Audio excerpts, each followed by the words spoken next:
As-tu l'impression que la vie t'a tout arraché? La santé, la paix, tes rêves, tes relations les plus chères? Écoute attentivement, car ce n'est pas la fin de ton histoire, mais le prélude glorieux à une restauration divine.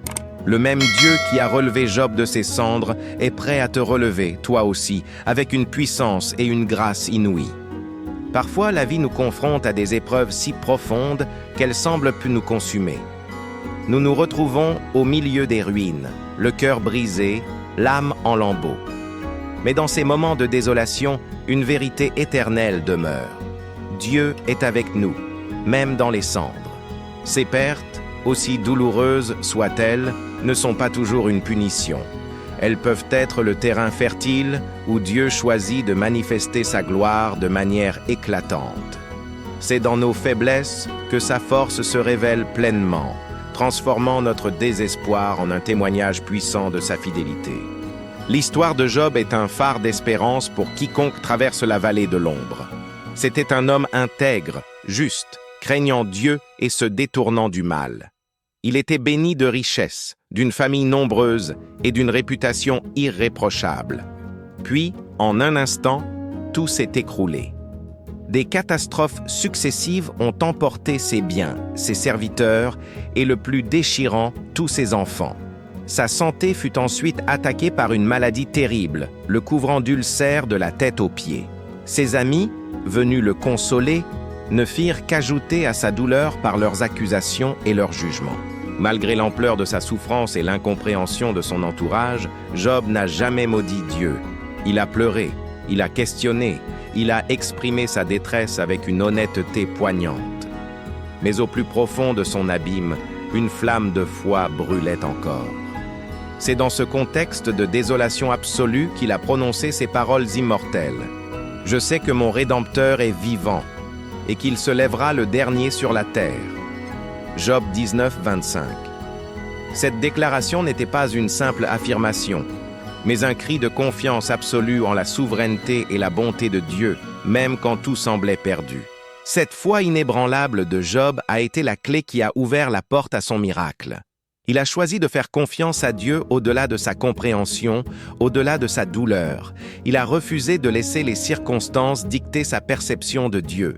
Sa persévérance dans la prière et son intégrité ont touché le cœur de Dieu. Car notre Père céleste ne nous abandonne jamais, même lorsque nous nous sentons les plus seuls. Il est le Dieu qui voit nos larmes et entend nos soupirs silencieux. L'histoire de Job ne se termine pas dans la tragédie, mais dans un triomphe éclatant de la grâce divine. Après avoir intercédé pour ses amis et s'être humilié devant la grandeur de Dieu, la restauration a commencé. Job 42, 10 nous révèle cette vérité merveilleuse. L'Éternel rétablit Job dans son premier état, et l'Éternel lui donna le double de tout ce qu'il avait possédé. Imaginez, non seulement Dieu a restauré ce que Job avait perdu, mais il lui a donné le double de troupeaux, le double de richesses, et une nouvelle famille de 7 fils et 3 filles, encore plus belles. C'était une bénédiction qui dépassait de loin sa situation initiale. Cette promesse n'est pas réservée à Job seul. Elle est pour toi, aujourd'hui. Dieu ne t'a pas oublié. Il voit tes larmes, il entend tes prières, et il prépare ton double. Ce que l'ennemi a volé, ce que la vie a brisé, Dieu est capable de le restaurer et de le multiplier au-delà de tes attentes.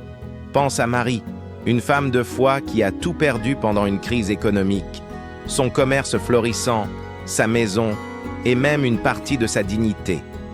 Chaque soir, elle priait avec une simplicité désarmante. « Seigneur, même si je ne comprends pas ce qui m'arrive, je te fais confiance de tout mon cœur. » 1 an plus tard, Dieu a commencé à restaurer chaque aspect de sa vie. De nouvelles opportunités se sont présentées, des portes se sont ouvertes de manière inattendue. Aujourd'hui, Marie témoigne avec un sourire radieux. « Ce que j'ai aujourd'hui est le double de ce que j'avais perdu. Dieu est fidèle, toujours. » Son histoire est un rappel puissant que notre foi n'est jamais vaine. Chaque épreuve traversée avec Dieu devient un témoignage de sa puissance et de sa bonté. Il transforme nos cicatrices en symboles de sa grâce. Alors mon frère, ma sœur, dans cette saison de ta vie, je t'invite à prier avec moi. Seigneur, comme Job, je choisis de te faire confiance même dans la douleur la plus profonde. Je m'accroche à ta promesse, car Psaume 34, 19 déclare « Le malheur atteint souvent le juste, mais l'Éternel l'en délivre toujours. » Père céleste, je te demande de restaurer ma santé, ma paix intérieure, ma joie perdue, mes finances ébranlées, mes relations brisées. Tout ce que l'ennemi a volé, je te prie de le rendre au centuple, selon ta promesse divine. Aujourd'hui, avec foi, je déclare et je prophétise sur ma vie. Mes pertes se transforment en promotion divine. Ma honte et mes humiliations deviennent gloire et honneur. Mon désert aride se transforme en un jardin luxuriant et fertile. Je me saisis de la parole de Joël 2, 25. Je vous rendrai les années qu'ont dévoré la sauterelle, le yélek, le hasil et le gazam, ma grande armée que j'avais envoyée contre vous. Seigneur, fais-le encore dans ma vie et dans la vie de tous ceux qui croient. Au nom puissant de Jésus-Christ, mon Rédempteur vivant. Amen. Ce que tu vis en ce moment n'est pas la fin de ton chemin, mais le début d'une restauration divine spectaculaire. Tiens ferme à ta foi, car le Dieu de Job est encore vivant aujourd'hui, et il est le même hier, aujourd'hui et éternellement. Il te rendra le double, et sa gloire sera manifestée à travers ton témoignage. Si cette histoire t'a touché et a ravivé l'espérance en ton cœur, écris en commentaire avec conviction « Mon Rédempteur est vivant ». Abonne-toi à cette chaîne pour plus d'encouragement. Partage ce message d'espoir avec ceux qui en ont besoin et sois abondamment béni et encouragé dans ta marche avec Dieu.